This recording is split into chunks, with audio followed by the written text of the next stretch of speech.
Hello, and welcome back to the Long Distance Love Bombs podcast. I am your host, Dr. Jeremy Goldberg, and my guest today is a returning guest. Her name is Rome Shadanloo. In the previous conversation, episode 162, we talked about this idea asking, are you the medicine that you need? And as a bit of a background, Rome is a psychedelic facilitator. She specializes in complex PTSD and attachment the attachment injury.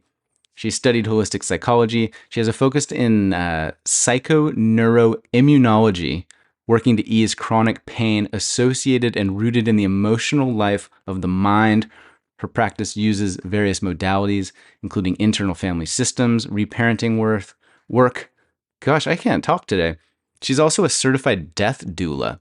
In this conversation, we talk about the company that she founded, which is called Mycology Psychology, which essentially pairs trained therapists and matches practitioners with the use of microdosing psilocybin. It's a fascinating conversation. You've probably heard a lot about psilocybin, the use of magic mushrooms for treating a variety of ailments and mental health disorders. So we dive into that. We talk about microdosing, we talk about the modern medical system, we talk about pharmaceuticals a little bit, and it is important for me to now mention this important caveat, which is we are a bunch of knuckleheads sharing opinions. This is not medical advice. These are not medical resources. Please do not act on any information found in the audio recordings therein. This is the liability release. Please seek professional medical support before engaging or indulging in anything that you put into your body. That is my caveat. The use of microdosing and various supplements, pills, medicines, drugs, hallucinogens, etc., is gaining very widespread prevalence for a lot of really good reasons. But it is important to highlight that these are big things. These are big weapons, and they need to be used tenderly and cautiously with appropriate professional support. This is all to say, be careful. The use of these chemicals and compounds is not for everyone. Get professional medical care before making any decisions and having any kind of consequences that you may regret in the future. That said, this conversation's really good, and it is always interesting to talk to somebody that is on the front line getting direct experience doing this work. And Rome reached out again. She was on the podcast years ago, I think maybe 2 years ago. And when she reached back out, she said, hey, I've got a lot more to say about this now, having gained another couple of years of experience using microdosing protocols to treat and to assess and to support people with life and their mental health. So I think that was a pretty good introduction, actually. Let's just leave it at that. Rome's wonderful. She's fun. She's engaging. This conversation takes about 10 minutes to really get going. There's a little bit of like clunkiness at the start. I blame myself entirely. But after that, we really drop in and we get going and we shift into fourth and fifth gear. And it becomes this really engaging, free-flowing, entertaining, informative spectacle. So I hope you enjoy it. If you have any questions, please do reach out. I've included links in the show notes as per usual to all of Rome's websites, offerings, Instagrams, etc. And at the end, she even gives her email address for you to reach out directly, which is rare. So that's it. Enjoy this conversation with Rome Shadanloo. Okay. I'm really starting now. It's been 15 minutes of small talk. Rome, enough. We have to make a podcast happen. Welcome back to the podcast. You're joining an exclusive club of the return guests today. Is it? Yeah. Is it? Yeah, I'll mail you a jacket in the mail and send you a ring, the Second Timer Club. I'm a medium and my ring size is 9. Okay, Okay. perfect. Uh, but okay, Rome, for Yes. those individuals who, for whatever reason, did not hear you on the first episode and they don't know who you are, and they're like intrigued by the title, whatever I'm going to title this episode, how do Okay, great. you describe yourself? Like, who are you? What's your deal? Who's Oh, Rome? who is Rome? I've been trying to figure that out throughout my entire life, but I guess in the Newtonian sense, I am a Newtonian sense. Okay. I am a psychedelic facilitator. I own a microdosing integration company. I am a friend, a daughter, a sister, um, sometimes lover, but that's neither here nor there. Okay. I feel like that's a whole conversation in itself.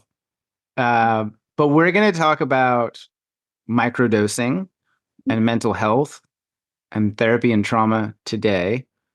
When when you say that you own a microdose company, like for someone that's listening that's maybe heard that word but doesn't have any idea what it is or what it means, maybe we can start at the beginning. Yeah, let's start with the basics. So microdosing is taking normally about 10% of something called a macrodose, which is a full dose of either mushrooms or let's say LSD or San Pedro. So typically it's 10% of that. It's taking a tiny amount and it's subperceptual. You will not hallucinate. You will not be impaired in your ability to drive or work or socialize.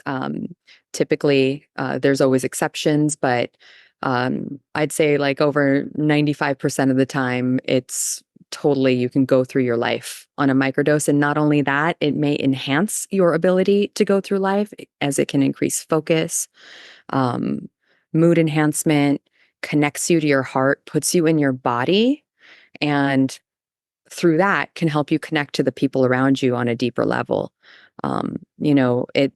I call it a karmic accelerator, in that it kind of brings the lessons on faster, the wisdom on faster, the downloads up faster. So it's a time saver for sure. And also, I think it's an authenticity medicine. And, there's been a lot of research around authenticity being the highest vibration, even higher than love. We can feel people's authenticity in our hearts and in our bones. So, it's been really, really beautiful in my friend circle, with my family, and in business, because even in business, I get to come from a more authentic place and say, hey, here's where I'm coming from. Here's what I'm doing. Are you in? Are you not? And then I get to just tap into like the people that are on the same page with me are my people, and we will work together, and there's nothing that can stop that from happening. And inversely, if someone is not meant to be, if it's not the right frequency, there's nothing that can make it a successful partnership in any part of your life. Hmm. So it really weeds things out and just kind of clarifies everything for people. Yeah. I'm recognizing there's probably even a step before the basics, which is like the public disclaimer liability release for me talking about this kind of stuff. Yes. So Yes. we're discussing drugs, Hmm. but none of this is medical advice. Nope. Consult a doctor, Yes. consult your local laws and regulations. All of I don't know if I agree with that one. but Let's. well, consulting, uh, do your own research. Yes. Don't sue us. These are just opinions No. expressed freely.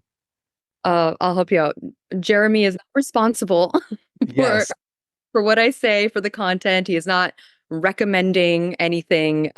He's just giving this platform to have this conversation. Yes. And yes, yes, if we actually, especially with autoimmune and SSRI, we have our clients work closely with their psychiatrists or work closely with their doctors and their naturopaths. We dot a lot of I's and cross a lot of T's to make sure that this is safe, and that's really our main function: is safe access, integration, prep work, making sure that you're getting the most out of microdosing. Because you know what the real tragedy would be?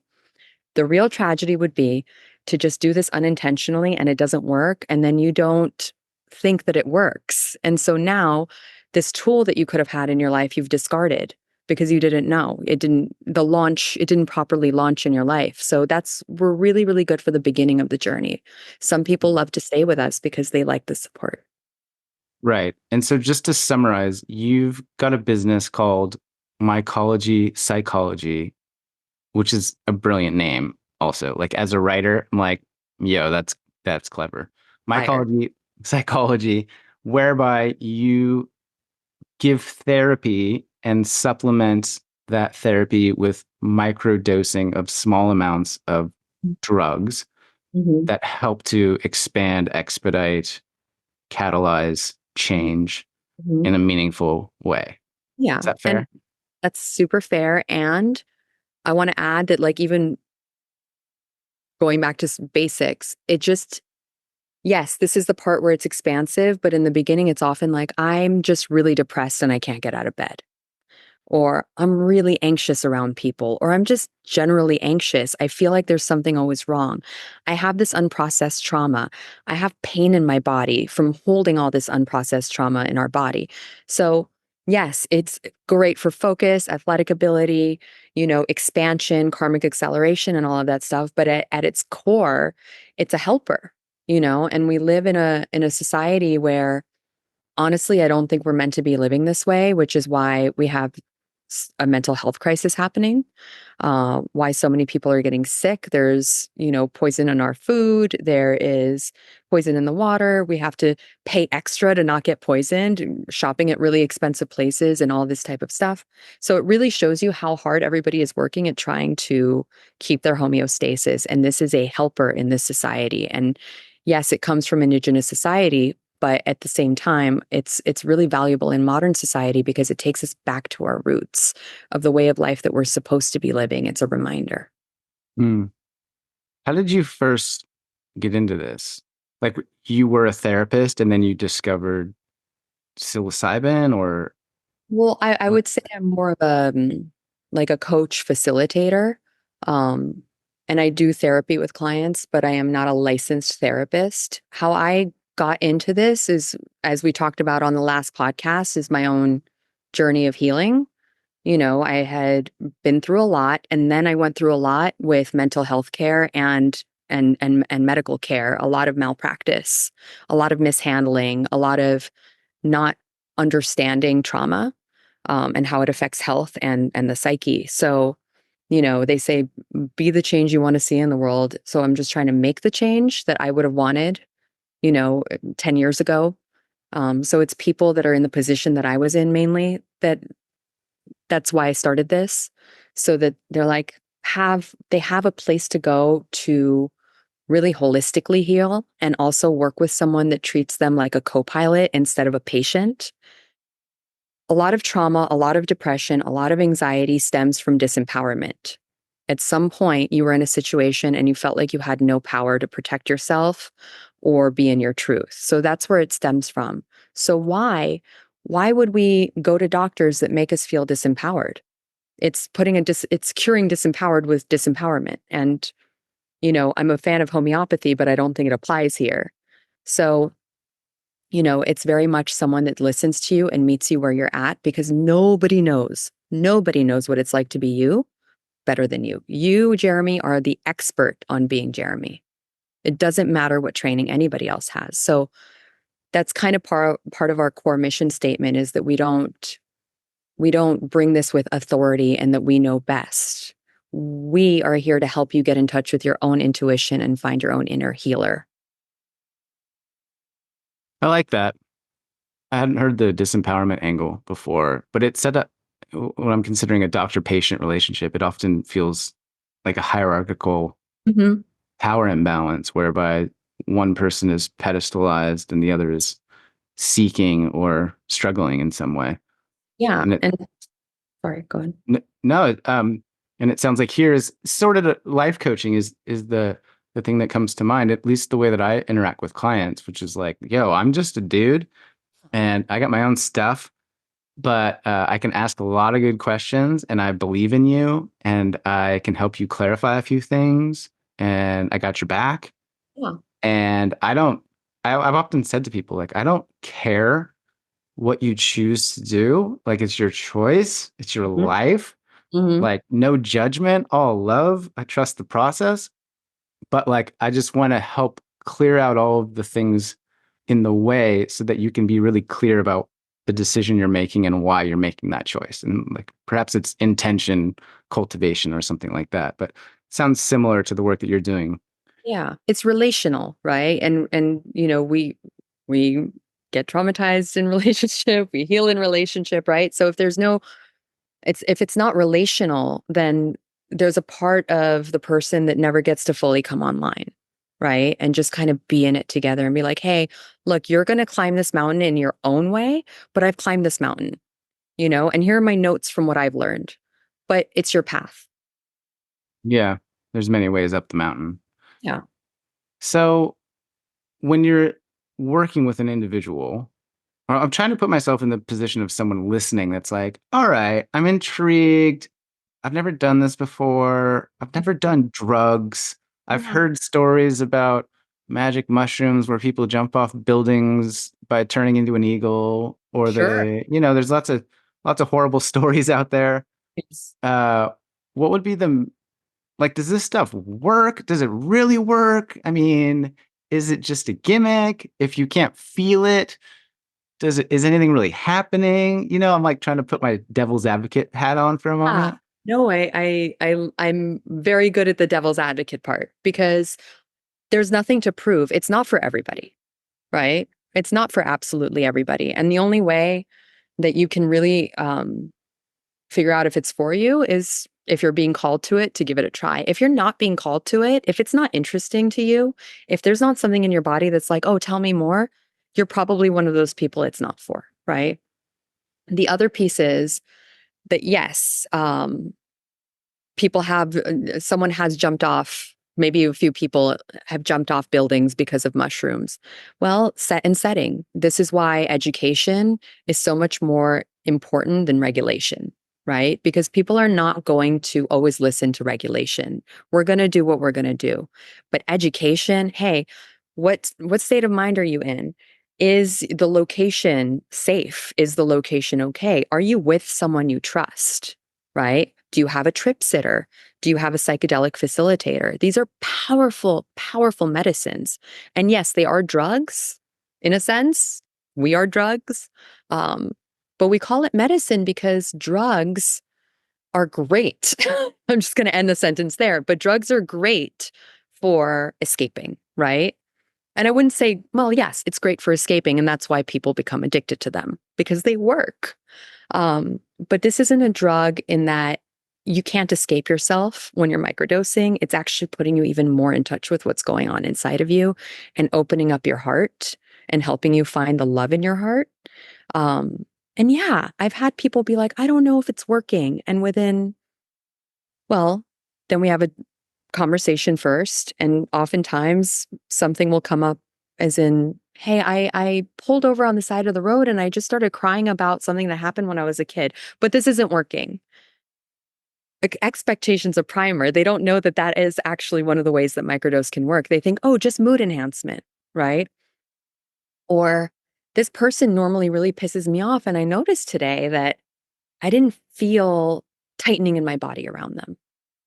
So that's another subtle way microdose can work. Or it can just be this like very low whisper of intuition of like, oh, I don't like that anymore. And there's people who realize they don't like their jobs anymore. They don't like their relationships anymore. And there's not always something you can do about it in the moment. So that's why it's really good to work with a coach or a facilitator to help make sense of what the medicine is bringing up. And it's such a big range. It's all the way from mood enhancement, focus, and athletic performance to life changing downloads, things that will totally put you on a different trajectory. And with microdose, the trajectory may change only 2 degrees, maybe even 1 degree, right? But if you keep walking, you're going to end up, if I was walking to you in Canada, right? Mm, And my trajectory changed by 1 degree. Well, many, many, many miles later, I'm going to end up miles away from you, even though my trajectory changed by just 1 degree. And it's a short life, but it's a long life. And it's putting you on a different trajectory and one that is of the highest good. Hmm. Um, I know that you're biased, but looking forward in a crystal ball into the future, do you see this as like a core part of what could be a government health policy? Like I know they've done a lot of groundbreaking studies on depression and anxiety and utilizing a suite of formerly uh, negative substances or Sure. chemicals and are Yeah. having some tremendous breakthroughs around PTSD and the like. So w- looking forward 10, 20, 50 years, like what does our healthcare system look like? Like what would be the ideal like Rome his president for a week? Like what are the changes that you would initiate? Oof, that's a big question. And I think Yeah. about this all the time, and I cannot come up with an answer of what it's going to look like. But I will say this, in an ideal world, this would be not just psychedelics, but not healthcare, but death care would be part of the equation in allopathic medicine, meaning it's not about fixing things all the time. We're always trying to fix things, right? Where the body is actually perfect. And when illness pops up, it's actually letting us know that there's something that we need to deal with, either physically, emotionally, mentally, or spiritually. Our body is just communicating to us. And we've been taught to go like this: shh, shut up. That's inconvenient. I don't want to hear it. And then what becomes really inconvenient is the chemotherapy bills 15 years later, because you didn't tend to yourself in that moment in a way that was head on, right? So I'd love for this to be the first line of defense before going on pharmaceuticals. And I'm not anti pharmaceutical. I think there's instances where they're appropriate, because we don't live in tribes anymore. We live in this world now. But was I saying? Yes. So I think that I lost my train of thought. What were we saying? You were going to be president and that Oh, I'm going to be president. yeah. Okay, there's a joke there. Okay, so if I was president, we would have this as part of the medical model as the first line of defense. We would be in illness prevention instead of trying to fix the illness afterwards. We would work more with psychoneuroimmunology, meaning, what is your emotional life like? What was your childhood like? What's going on in your world right now? What feels out of alignment? What's putting pressure on you? Where are you not allowed to be yourself? Right? These things all play into the way our body expresses things, the way our genetics express things. And then with the death care piece, not trying to keep people alive past the point of what is humane. So, in hospitals, they're just trying to keep you alive, even past the point of humanity. And it's expensive, it's hard on the family, and it's hard on the patient. So, really, changing our relationship with death, I think, will be very healing for us collectively. That it's not this terrible thing to be avoided.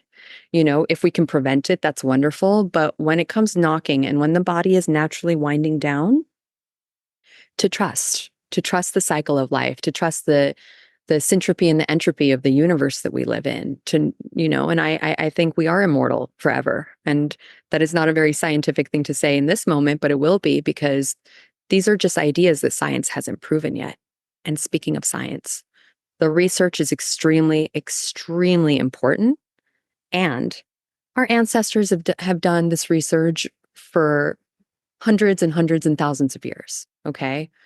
The reason for modern day research is to bring on board the uninitiated through something tangible so that they can reach the intangible.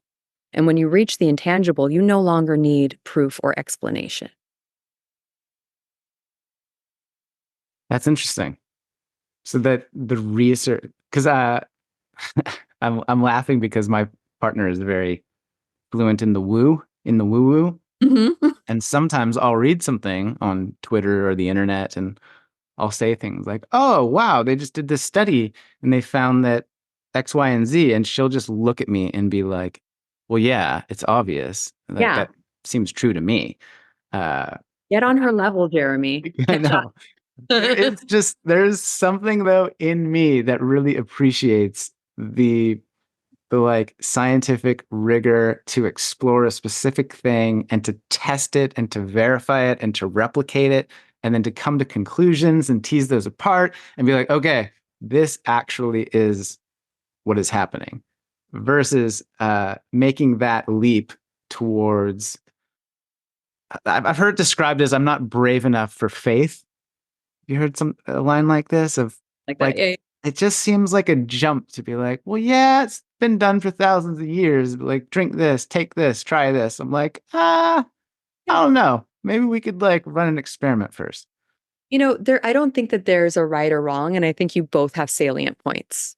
And this is not me being diplomatic. This is, it's really, first of all, I think you're probably a fan of questions because science is about questions more than it is about answers. So you have a curious mind and you like the process, it's fascinating to you, and it's something satisfying about proving or disproving something, whether you already knew it or not.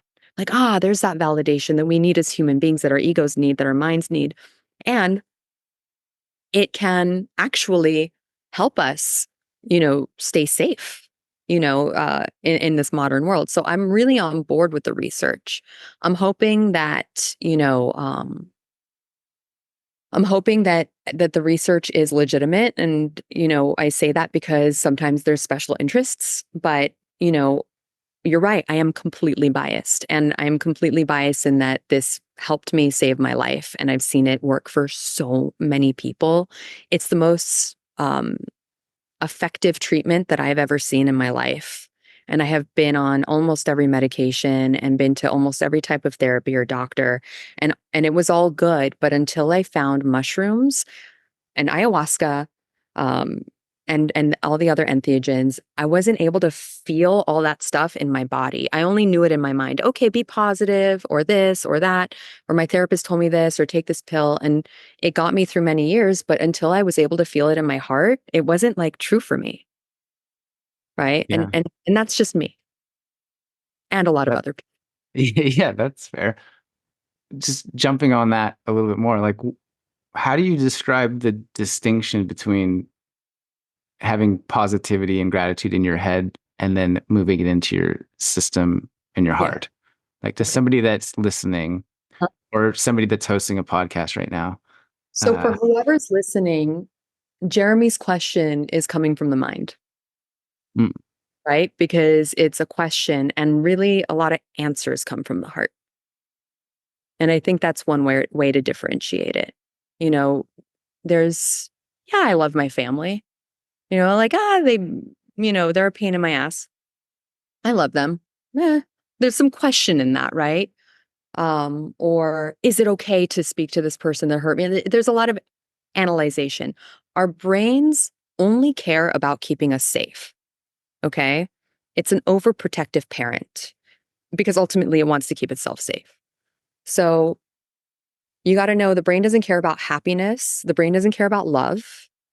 The brain doesn't care about inner knowing. The brain wants to scan, check, verify, are we safe?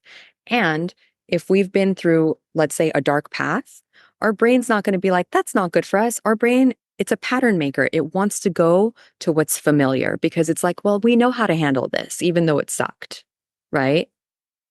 The heart just is. It just is. And it just is love. And there's not a lot of questions in the heart. I think that's the best way I can answer it. And also, I've noticed that the body gives you indicators. When I'm in my heart, my shoulders are dropped. My nervous system feels, more flexible. And when I'm in my head, I'm like thinking and I'm getting tighter and I'm getting tighter. And I'm not saying stop thinking. That's not what I'm telling people.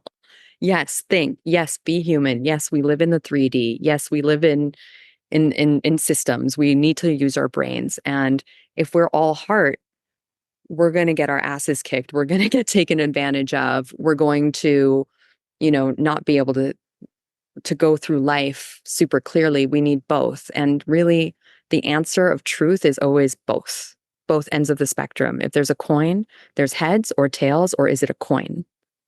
It's a coin. It's both.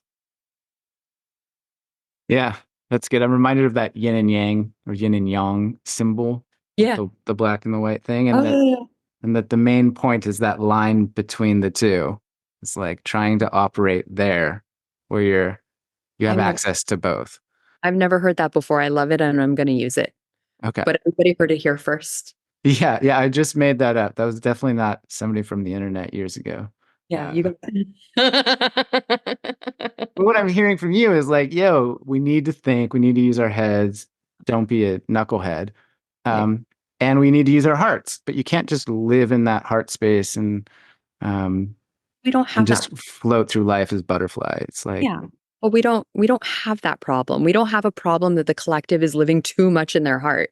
We have a problem that the collective is living too much in their head and just trying to create some balance there. hmm. And then how much of the work that you do with clients, whether that's working through PTSD, depression, anxiety, is about getting them more into their heart space and out of their heads? Is that like a core part of it? Absolutely, because PTSD will kick you out of your heart. It will kick you out of your whole body, right? And so now with PTSD or CPTSD, your head has been divorced from your body and it's all from here up. It's analytical, it's looping, it's what if, right? And meanwhile, we are accumulating all of this energy in our body that we're not tending to, which is why people with trauma tend to get body pain, tend to get fibromyalgia, they tend to get sick, they tend to get cancer, because there's all this unprocessed stuff in the body that's not being tended to because they're too busy just living in the head. So, reuniting the head with the body. Notice it's reuniting, not getting rid of the head. We still need it, but reuniting the head and the body where you can tap into like head, heart, gut. You can tap into all three brains. We have three brains. I picture it almost like an awkward first date. If you were like a blind date between the head and the heart, and you're Yes. like, head, this is heart, heart, this is head. And it's like, hey, and it's you don't know each other and you're kind of like trying to make small talk. And And then they're after a not while, yeah, not sure of one another, kind of sizing each other up, like not sharing too much about what's really going on. But then right. maybe second date, third date, fourth date, Or start to build that microdose. yeah, microdose is like a dating coach sitting right beside them. Yes. It's like a dating coach or like a drink, Oh you yeah, know, social lubricant. a social lubricant. And by the way, I have social anxiety. I Mm. haven't had it my whole life. It's been an on and off thing. And I got to tell, and I don't drink. I haven't drank since I was 21 years old. Oh my God. Okay. So it's been over 20 years. I was gonna say, for those listening, Rome is older than 22. Yeah. I'm older than, I thought you were going to be like older than time. Uh, yeah, I'm in my 40s and I don't really get to or want to have a drink to, feel comfortable at a party, but microdose pretty much does the same thing for me. It puts me in my body, my nervous system's more calm. It puts me in the observer. So, we have the default mode network of the brain. It's made up of three parts of the brain and they're in communication with each other. And this is the self-referential part of the brain. It's the part that holds the ego of like, oh my God, I tripped and fell in front of all these people. This means I'm a loser. This means I'm clumsy. I'm never going to get anything right, and going down that story pathway. So microdosing disconnects the default mode network. And if you trip and fell in front of a bunch of people, it turns into, the person that I am just tripped and fell in front of a bunch of people. Mm. So you're more of an observer, right? You don't feel like this means something about you. So you take that and you kind of apply it to everything in your life. And when things are not personal and all about you, you don't have to have all these defenses up. So really, you get to just really be in your heart more. And when you're in your heart, your life will open up around you. Better people will show up because we live in a mirror universe. What's going on inside of me is going to go on around me, right? And this is not to say that if bad things are happening to you and people hurt you, that you deserve it because this thing is inside of you. No, it's just a reflection of something that you need to learn and maybe step away from, right? So it's also an amazing reflector. It's like having a little coach in your head. And yeah, it's just I think we just need more heart and less smarts because we can be so smart that we can outsmart ourselves. Oh, yes, I'm familiar with this Yeah. sentence. Yeah. Uh, I mean, the other thing is that our brains are so intimate with us that they know exactly what levers to pull, what buttons to push, what excuses to bring up, what stories to convince. Like it's very easy to manipulate ourselves. But I was just sort of zoning out momentarily, thinking about how mushrooms just grow in the ground and you can just pick them and have a little sample of certain kinds, and suddenly your depression might be eased or your heart space might be expanded. Uh, it's fucking weird, Rome, that these things just grow in the forest, isn't it? Like it's All of fucking this is weird. all of this is weird though, right? Like, All of it is weird. what are my arms? Like, what are they? What are I don't understand. Like, I look at my hands and I'm like, well, I don't know the point sometimes. Like, what is this? This is so weird. Why do we have to put something called food in the hole in our face 3 times a day? And then sometimes we'll go to a different location and sit at a table with other people, and then we all put it in the holes in our face together. Yeah. Why? Why do we go to bed and close our eyes and then go somewhere else and then come back? You know what's wild about that? I'm glad we've touched on rabbit holes and ridiculousness finally. But like when you go to bed, you have to pretend to sleep before sleep arrives. Yes. Yes. You have to just like close your eyes and lay perfectly still, but you're still awake. You just have to like do it until you become it, Until you which be I think is That's a so, metaphor. it's so analogous to life. It's like just do everything like you fall asleep. It's like you actually put yourself in the place, do the thing, show up every day, repeat, and like eventually you'll sleep. Eventually you'll sleep. And then you'll develop the belief that if you lay down and close your eyes, you will get this outcome because you've done it for so many nights. So now there's no doubt, Yeah. right? Unless you have insomnia, in which case I'm really sorry. That's awful. Also, something microdosing can help with I was 50. gonna say,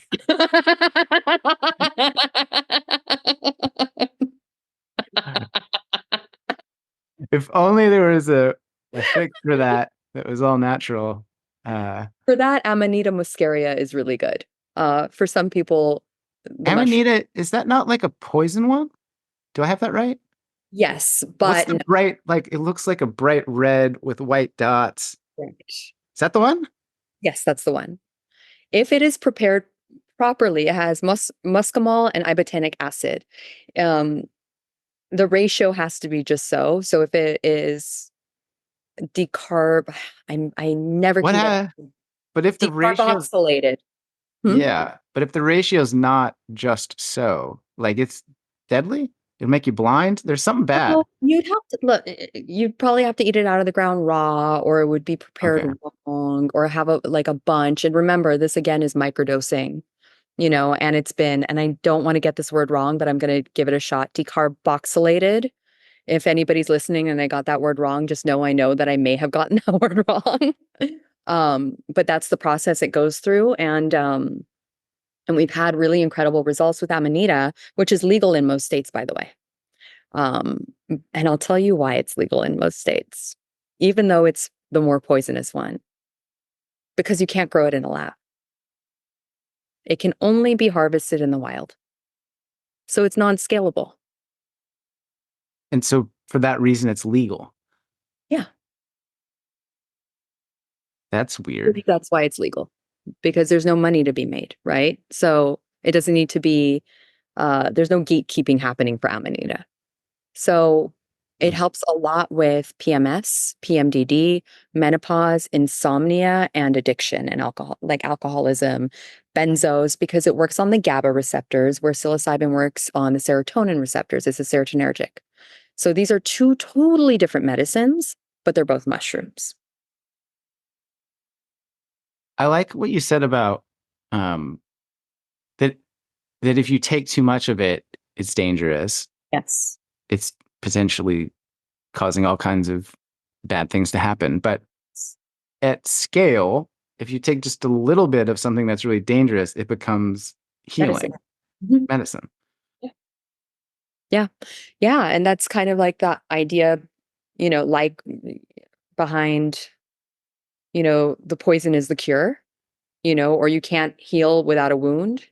Hmm. Um, there's something about taking a microdose of it where it's just you're getting just enough.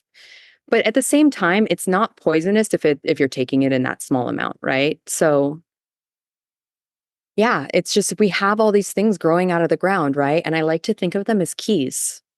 It's like you're in a video game and there's the monsters and there's my coach and I talk about this all the time. Bowser on the bridge in Super Mario Brothers, he just did a post about it. He's amazing.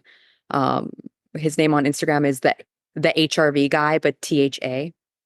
um so we talk a lot about this video game reality that we're in. And yeah, we have, levels that we need to get through and level up and all that stuff. But in Super Mario Brothers, he finds the mushroom and he eats the mushroom and he becomes bigger and more unstoppable. And it's just kind of a metaphor for these tools that are growing out of the ground where the universe is like, yes, people die, people lose jobs, shitty things happen. It's part of being human. There's a lot of suffering in being human, but also here are these tools that are growing out of the ground for you. And here's dogs and here's cats and here's music. It's the universe's way of apologizing. Yeah. Sorry about the death thing, but Yeah. here's some treats and Yeah. updates. And those treats actually help you wrap your head around the death thing and all those other things, right? And that's why they're here. They're Yeah. helpers. They are an operating manual that grows out of the ground. That's that's what they are. That is a far out concept. Like, Yeah. like what if mushrooms are just the apex of life itself? Like, what if mushrooms are the world and we're all just like, these little ants running around, but the mushrooms are in control? The mushrooms are in control. The mushrooms are absolutely in control. The mushrooms are so first of all, we're part of nature. We've just decided as humans that we made it a hierarchy, right? And we don't treat the earth as if it's a living, breathing, sentient thing. We don't. We pretended it was a dead planet and just started pillaging it. The truth is, mycelium, which is the root of the mushroom, runs under. If you're standing anywhere, there's probably mycelium beneath you. Okay. It's all over the world. It is the internet of the world and it is the neural pathways of the planet. And trees feed each other information, nutrients, and warnings, even, and all sorts of things through mycelium. So, they'll even keep trees that have been cut down, they'll try to keep the trunk alive. All the trees are pitching in and sending nutrients through the mushroom to the other trees. We have mushrooms that can break down plastic. Antibiotics come from mushrooms, but they are a sentient thing that is almost looking over us and is living underneath us, and they're omnipresent.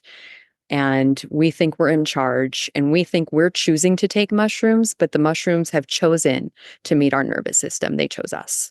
So this is why I always say, like, if you're not getting that inkling inside of you of, oh, I want to try microdosing or I want to try mushrooms, that just means they're not reaching out to you, which means it's probably not for you. But if you have a little whisper Hmm. calling you, like, oh, that sounds interesting. I want to try that. And sit with it. Is that the first, like, how do you direct people to get into this space then? I do Uh, not direct people to get in. okay, that's a bad question. If if somebody was feeling called to explore this area that they've heard so much about in books, podcasts, TV Sure, shows, yeah. etc., do you have any advice for those people as a professional operating in this industry? Yes. First, I want to say we're not the only ones that have this business model anymore. There's plenty of others out there. And I love that because there's actually no shortage of people that need this medicine. And it needs to be all hands on deck. Try to find a microdosing company, either us or someone like us, that you have a preparation call where you get to talk to someone and make sure that you're a good candidate. You know, they can whisper to you, and that's wonderful. But, you know, people that we won't give medicine to, or people who have schizophrenia, tend to get hospitalized for manic episodes, you know, and so there's a vetting process, and this is where we go to mind and heart, right? So there's heart, it's calling out to me, I feel like it's right for me, I feel like there's something there for me, and then let's use our brains and go about this in the most responsible way possible. And it's really important to go about this the responsible way for the reason I mentioned earlier, which is if you do it right the first time, right, then you know that it's something that works and it's a tool you can have for the rest of your life. Um, and secondly, if people use this all irresponsibly, I think it'll go away, and that would be a shame. And it's happened before.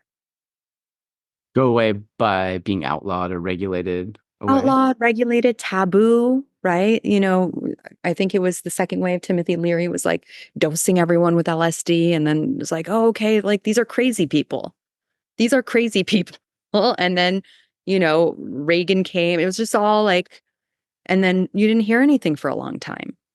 Right? And then this gave pharma a lot of room. It gave OxyContin a lot of room. It gave a lot of things room that now we're having to clean up. So, yeah, this is a gift, and with gifts come responsibility. You know, Yeah. I'm as woo woo and hippy dippy as anyone else, but I know that we live on Earth, and you know we need to be responsible. Oh, so you believe in Earth, I do believe in you? Earth, and Oh, I one of don't know if those. it's flat or round. I don't care. Yeah. But I think you've raised an important point. And I think it's something going back a few moments ago about the importance of scientific rigor, in that it's one thing to have a bunch of people say, hey, take this thing, it helps me feel this way. But when a reputable organization like Johns Hopkins goes and does some research and publishes in one of the most prestigious scientific journals around, that legitimizes the Absolutely. medicine, and it helps to, as you said, like direct people towards the intangible. Well, I want to take it a step further. So, to your point, the mushrooms are in charge, right? And so, because mushrooms are in charge, they are using this is going to sound far out there to you, maybe not your girlfriend, right? Maybe not your Okay. partner, but the mushrooms are using Johns Hopkins to get out there. The mushrooms use Instagram to get out there. The mushrooms are using you and I right now to get out there. We work for them. Hmm. Okay. And what is the long-term goal of the mushrooms? Global domination? The Probably. eradication of suffering? Um, no, I don't think the erratic, well, that's a very big question, and I haven't received that message yet. I think it's like kind of not the destination, it's the journey, right? It's just life experiencing itself. It's the universe experiencing itself through us and our relationship through this medicine. Because, you know, you've heard we're all one, right? And then, you know, the universe kind of fractaled out into all of these different beings so that it can experience itself. And we lose touch with that. We lose touch with love. We lose touch with the planet. We lose touch with why we're here. So I think more than anything else, the mushrooms just want to tell us the truth. It's just about the truth. And I think the truth is actually the most healing thing, talking about the frequency of authenticity, right? So it's not about covering up suffering or getting rid of suffering. A lot of suffering is a lie, by the way. A lot of suffering is a lie that's manufactured by the brain in order to keep us safe, like that overprotective parent. And the mushrooms pull you back from that and tell you the truth. And once you know the truth, then that tends to alleviate suffering. And sometimes the truth is a hard pill to swallow, but once you deal with it, again, at the end of the day, the truth has alleviated the suffering. Truth. Can you give an example of either your own life or a patient whereby that distinction between suffering and truth um, has been clarified, Mhm. right? So, like, I'm imagining someone living in a state of suffering as a consequence of the thoughts or the patterns happening in their brain. Mhm. And I'm thinking through this idea that with a perspective shift or a different understanding of things, then that truth is revealed in a different context. But I would love to hear what you think about that. Tell me if I'm answering your question or not. But truth is medicine, right? And sometimes medicine tastes bad, and sometimes it's great, right? Sometimes we'll take something, we'll instantly feel better. Sometimes we'll take something and it's a hard pill to swallow, but it's medicine at the end of the day. And it's medicine that will perhaps in certain times make some people feel disillusioned.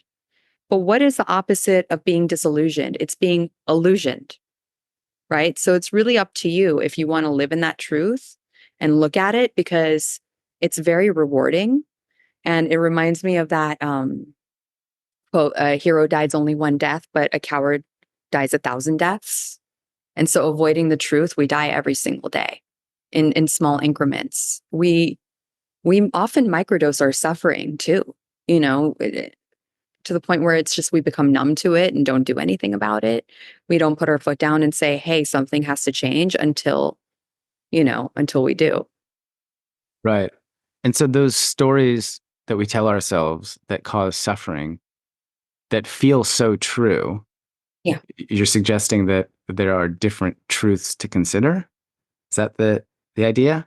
absolutely. Well, I mean, Like, how do you help somebody that comes to you that's depressed, has PTSD, can't sleep, whatever, um, and they know that they're in pain and that they know this is how their life has unfolded and this is how the world works, and they're in this kind of like the blockers are on. They yeah, see the world in a certain way, and that lens is causing suffering.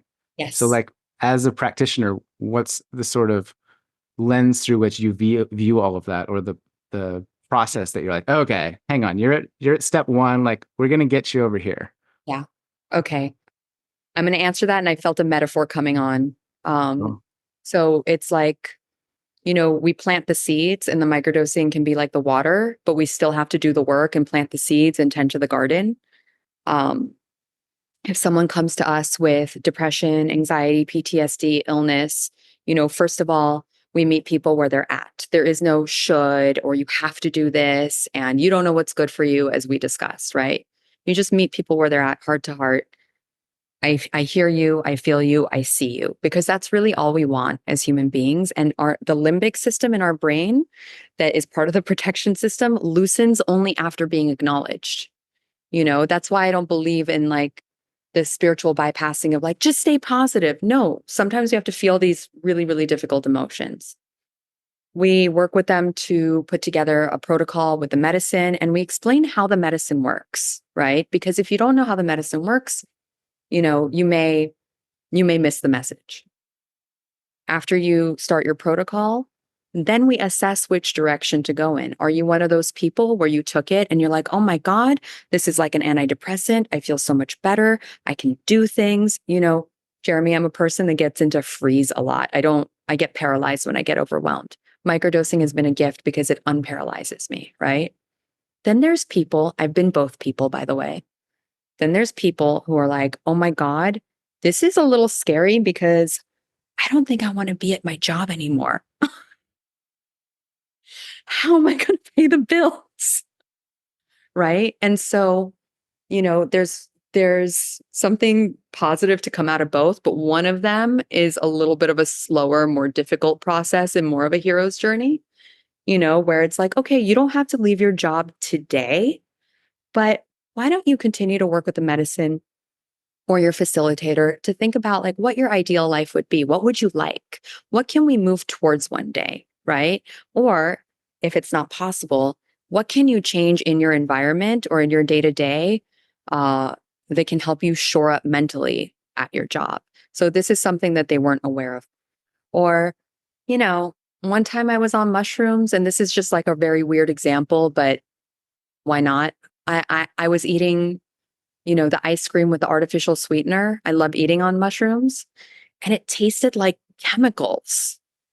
It was so gross suddenly. And I haven't had artificial sweeteners since. And that was 7 years ago. Right. So there's many different types of gifts. And You never know what you're going to get. It's a DJ. You can make requests to the DJ, and the DJ will probably play your song. But if it's not right for the room, they're not going to. It's going to give you what you need and not what you want. Hmm. I like that. That's good. Is there anything that we've not touched on that you're like, yo, Jeremy, I have to say this to the world. I have to shout this from my soapbox. Yeah. Let's please be nicer to each other. It's just so depressing. Like, what the F? I go on Instagram and I go on Twitter, and I get it. I get that the internet is not a safe place, but it is a reflection. The internet is its own dimension. And in this dimension, people are being really, really mean to each other. And I think it's a symptom of a larger problem. A lot of this, like, not meeting each other where we're at. We really are. And I know I'm about to sound very hippie, but we really are brothers and sisters. Um, and another thing is follow your intuition. And the difference between intuition and fear is that intuition is quiet, right? And in the heart, and fear is in the head and really, really loud. Um, and that, you don't have to do it alone. You don't have to do it alone. There's a lot of helpers that have climbed the mountain, that know the topography, that are here to extend their hand to you. And it's something that I would have wanted for myself and didn't get. Right. And so, it's an invitation to change the paradigm of how we show up for each other. I do want to mention that if you're a therapist, or any space holder, we are launching our course. We're closing up registration soon, but we're launching a course called the Holonic Practitioner. And it's how to be hold space for microdosing. And we go all the way from science. We have Hamilton Morris teaching a module, all the way down to ceremony and spirituality, because science and spirituality are not oil and water. They are two sides of the same coin, right? And we need to use everything that's a resource, science, spirituality, because again, it's all hands on deck. It's a very interesting time to be alive. It's a challenging time to be alive. But again, this is the invitation for the paradigm shift. So yeah, we have this course. And what else did we have a really, really beautiful, and I am biased, but this is not my feedback. A really beautiful community called the second Saturday of every month called Myco the Gathering. If you have more questions about microdosing, follow us on Instagram, Mycology Psychology. Check out our website, same name. Come to our call the second Saturday of every month. Sign up for our newsletter. There's meditation, breath work, and then education. And this is a place to go for people who normally don't feel safe going to places like this. It's really kind and understanding and non-judgmental and non-performative. There's a lot of like performative bullshit out there. No. What do And you you can mean? feel it. You can On the feel it. internet? No way. Stop it. On Instagram, there's performative? Did you not know? No. What do you? Yeah. For those listening, like, how do you distinguish between performative and genuine? Great question. You can feel it in your body. Hmm. You can feel it. When you get the ick. You know, you can sense it. And a lot of the time we'll be like, nah, that's just me being really hard on someone. And that might be true.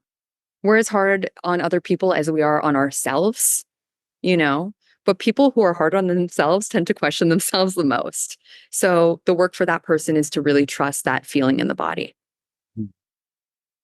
If only there was a way to get into the body, if only there was I don't know. Yeah. Let me know if you come up with anything. Yeah. I would love to interview someone about that topic of helping people get into the body and their hearts. And I'll keep my eyes peeled. I'll keep my ear to the streets. Yeah. It'd be cool if there was like a call every Saturday, every second Saturday. I love you, Jeremy. I love you. Come ask questions and feel supported and held. That'd be nice. It would be lovely. It would be lovely. Maybe one day, One day. All right. Well, I love talking to you. I'm a fan of your work. I mean, I probably should have led with this, but I have taken your product and like gone through your protocol. You Oh, sent me well, I can I tell. I you could you could feel you could I feel can it. feel it. Uh that was years ago. I remember when we first connected. That's crazy. That would have been how long ago was that? 3 years? 2.5 years, I think. When Yeah. you and I, when we did our last podcast, and it's so funny, Jeremy, like I got really nervous about our last podcast. I'm like, did I share too much about, like, are my parents going to listen to this? Yeah. Uh, but this was before they were introduced to the mushroom. So, I think I may or may not have shared first time I took mushrooms, my mom busted me and gave me a bunch of pharmaceuticals to end the trip. But Wow. she didn't offer any to my friend that I was with, and so my friend was crying all night by herself while I was passed out. Oh, geez. And so I love it that she does mushrooms now. And, mid-trip, I have reminded her of this story. And I just feel like we've come such a long way in our family and in society that we're starting to open up to like, there's more. There's more. So you've guided your parents on a macro dose I or have. Yes, both of of them. how large was the dose? My mom is a beast. Beat. I've given her 7 grams. Oh, okay. I've given her 7 grams. She can handle, she has a high tolerance. And it's so funny with my mother. Every trip she has, she's like, oh, I saw that I'm God. I'm like, that's wonderful, mom. That's really great. And I- we are. But okay, for those listening that don't know the dosage, the micro dose is usually like zero point 0.1 grams ish. It can be 0.05 to zero point 0.3, right? Of a gram. She took, Right. right? Right. 5 is a hero dose. My dad's more Meaning, sensitive. how do A you hero dose, it's where your ego dissolves and you become part of the primordial ooze and see all the fractals and become one. It's samadhi, and you may or may not reach that on 5. I don't recommend you start with 5. Some no, don't do practical that. guides don't do that. That's when the people jump off the buildings. If you're going to take a high dose like that, don't do it by yourself. Um, But so and you fed your mom 7 grams of mushrooms and then guided her through an yeah, experience. yes. She would say I was annoying her in the beginning. So I was Yikes. trying to guide her and she was like, get away from me. I was like, okay. It's different with family. Okay. Then she came back and like she needed to like kind of go into it. And then later she came back and we did a lot of really beautiful work together and our relationship improved from that day forward, just Mm. instantly. I understood her. She understood me on a deeper level. And what I want to say also as a psychedelic facilitator that I think is so important, I really want to get this message out there, is the red flags that you should look for when looking for a Yeah. guy. Okay. Red flag number one, they call themselves a healer. Nobody's healing you. You're healing yourself. Okay. It's between you and the medicine, um, and your own consciousness and your nervous system. We are here to hold space, to witness, to guide if things go a little bit off the rails, and to keep you safe. Right. Um, so I say I'm a healing facilitator, but I'm not a healer. Okay. The other piece is that they don't offer integration and prep work before and after. They should be checking in on you. A lot of times people feel abandoned. And I'm sorry to say this, but as a woman, I think that it's probably the best bet to find a woman to work with. Um, there are some amazing male psychedelic facilitators, but that's more the exception than the rule. And I may get in trouble for saying this, but in my experience, the women have held this medicine a little bit differently. Again, I work with men, and they're wonderful, but you just really, really have to do your research and really get to know them and tap into that whispering in your heart. Don't tap into your desperation and your desire. Those are the two things that are going to cloud your judgment. If you really, really want something, to happen, or if you really, really, really don't want something to happen, you're not seeing clearly. Hmm. Yeah, and I think just to reiterate, in any kind of I was gonna say fringe, but any kind of like non-conformist sort of space, it is ripe for charlatans, Mhm, predators, assholes. mhm. Yeah, they Yeah. they go where the vulnerable go to get help because it's Yeah. like they're ripe for the picking, right? So there's a lot of really amazing people in the space, and there's people that you need to look out for, Yeah. and Do your so research. Take it do your research, seriously. do Yeah. background checks, do Get background checks, referrals from people you trust. get Hmm. referrals, but I would say do a background check. It doesn't hurt because, we had a facilitator that we were working with, and had we done a background check with him, we would have known not to work with him. Luckily, we found out very shortly afterwards. So, this is your mind and your body, and yes, follow your intuition, fall into the medicine, surrender all of that, but also use your brain, as we've been talking about and has kind of been the theme of the podcast. It's like the brain alone can't do it and the heart alone can't do it. It's teamwork. Hmm. And it's a whole crew. And they say teamwork makes the dream work, Rome. Teamwork, yes.